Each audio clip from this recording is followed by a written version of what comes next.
Raphaël, vous dites stop aux manifestations des Gilets Non, jaunes. je dis ni stop ni encore.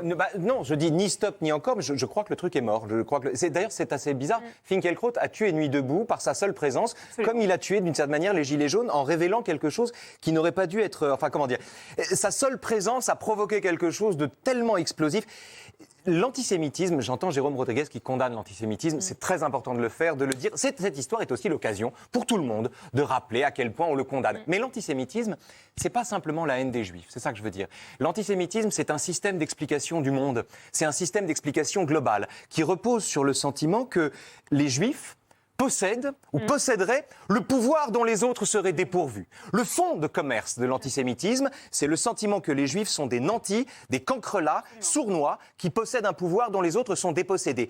Et cette façon de penser, odieuse, est tout à fait compatible avec le discours de beaucoup de Gilets jaunes. Et il ne s'agit pas de dire que les Gilets jaunes sont antisémites, mais il s'agit de dire aussi qu'il y a dans ce discours-là, dans le sentiment général qu'on est dépossédé de ce dont on manque, dans ce sentiment-là, il y a quelque chose de propice à l'antisémitisme, et c'est là-dessus qu'il faut travailler. Il ne suffit pas de dire que les Juifs sont nos frères ou que naturellement on déteste l'antisémitisme. Il faut travailler le fond du discours, et le fond du discours, c'est de faire au monde le reproche de ce qui ne va pas chez soi. Et ça, c'est un problème qui, à mon avis, fait que l'antisémitisme prospère dans ce mouvement. Maintenant, juste un dernier mot, la raison pour laquelle, à mon avis, ce mouvement ne pourra pas précipiter, c'est le sort d'Ingrid Levavasseur.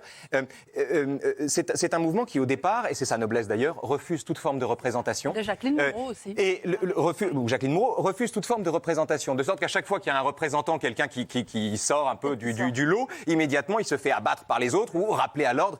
Le résultat de ça, c'est que ce mouvement qui est très puissant dans le rejet, est très faible dans le projet. On est incapable, et les Gilets jaunes les premiers, d'énumérer dans la même liste toutes leurs revendications. Et c'est là qu'il y a, à mon avis, une faiblesse qui fait que ça peut se recommencer indéfiniment tous les samedis. C'est une expérience de fraternité, c'est un moment de solidarité, c'est un moment important pour des tas de gens. On peut le renouveler indéfiniment, mais ce qu'on renouvellera n'arrivera pas à précipiter en projet politique. Et c'est ça mon regret, moi. Mon regret, c'est que du coup, ça ne débouche pas sur des propositions, une force politique, une liste aux européennes, bref, quelque chose de constructif, un projet plus qu'un rejet. Voilà. Les choses se construisent, monsieur. Jérôme, Je l'espère. D'accord. Et vous le savez mieux que moi. Les choses se construisent, d'accord. Maintenant, on est qui, nous ? On est des plombiers pour ma part, d'autres sont ouvriers, d'autres sont commerçants. Et vous n'êtes pas moins compétent qu'un autre pour composer quelque chose. À un moment donné, vous croyez quoi ? Ça fait 40 ans que vous avez des gouvernants qui essaient Moi, vous me dites un rejet par rapport aux Juifs parce qu'ils auraient le pouvoir tout puissant. Moi, le seul rejet que j'ai, c'est nos gouvernants. Je ne sais pas à qui ils appartiennent, à quoi ils appartiennent. Ils n'ont rien fait pour nous pendant 40 ans. Ils ont été incapables de monter un projet pour que les Français vivent mieux. Et vous allez nous demander à nous, en 3 mois, de pouvoir construire un projet béton. On est dessus, monsieur. Mais on n'est pas aussi rapide. Si on prend monsieur Macron qui a monté son parti en 6 mois avec des compétences, le pognon qui va avec, vous voulez quoi de nous ? On est là, vous inquiétez pas. Juste une question. Une question. Jérôme, une question de Raphaël Antoine. Alors, j'entends ce que vous me dites. Il y a du boulot derrière, je vous jure qu'il y a du mec qui bosse. J'en suis sûr. Ouais, c'est vrai qu'il y a des mecs qui bossent. Je voudrais comprendre une chose. Les Gilets jaunes ont obtenu beaucoup de choses depuis novembre, et c'est bien. 10 milliards ? Non, attendez. J'ai toujours les poches vides. Monsieur, les Gilets jaunes, c'est pas vous.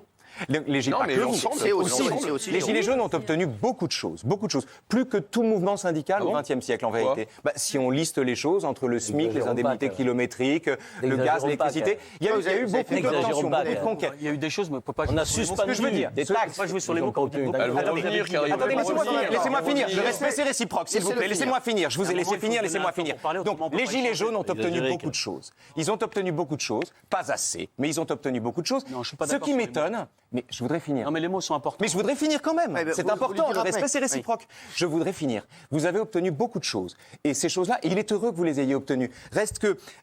moi, ce que je ne comprends pas, c'est comment se fait-il que chaque fois qu'il y a une conquête, chaque fois qu'on obtient quelque chose, la colère est relancée. Alors que si ce sont les doléances qui justifient le mouvement, quand on obtient quelque chose, la colère doit baisser. Eh bien non. Quand on obtient quelque chose, on se dit on va pouvoir obtenir davantage. Alors répondez, Jérôme Ménadier. La minorité. Non. Tellement de problèmes. Non, la colère, tout le monde la revendique, la colère. On laisse Il y a une répondre. colère qui est Nadir. légitime et qui est celle de la majorité des Gilets jaunes. D'accord ? C'est une colère qui est maîtrisée. Preuve en est, ils sont encore là malgré tout. C'est des gens qui sont en grande difficulté. Et si le mouvement continue, c'est qu'il y a des gens qui sont dans le désespoir. Et quand on est dans le désespoir, on va jusqu'au bout. Et jusqu'au bout avec la dignité. Après, c'est malhonnête de la part de certains médias et de certains politiques de se focaliser sur des individus extrêmement violents que tout le monde condamne.